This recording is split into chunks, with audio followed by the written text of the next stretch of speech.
So quite often we have to ask about this very sensor, and that this sensor doesn't see the pouch, or that it sees the conveyor, or that it just doesn't perform to people's satisfaction. And as the devil wants it, I have here a white pouch and I have a white belt, and I have the sensor now pointing at the conveyor bed, but as you can see, the LED is still on.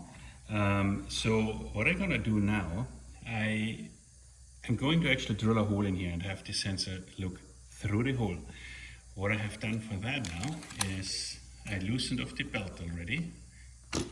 Okay, you can do that on the rear. And I loosened those bolts, so I'm going to slide this out of the way. Now I'm going to grab a drill with a uni-bit, and I'm folding that up, and I make a hole right here where I made a mark.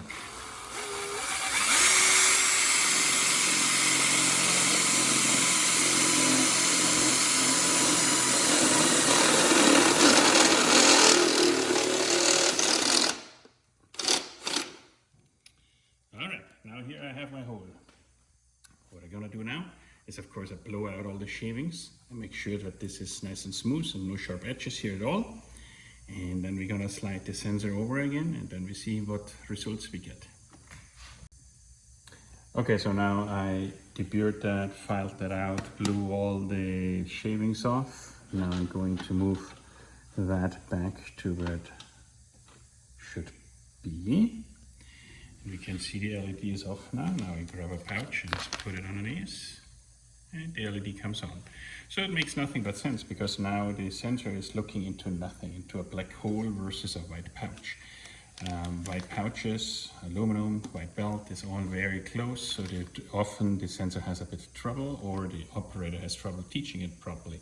So this will make it easier, but make sure you loosen the belt, and you of course remain to close this belt or tighten up the belt from the rear again. The best practice when you loosen the belt is make a couple of marks on the shaft against the bearing block, so you know exactly where you came from, and you can go back to that very mark you left. That's it.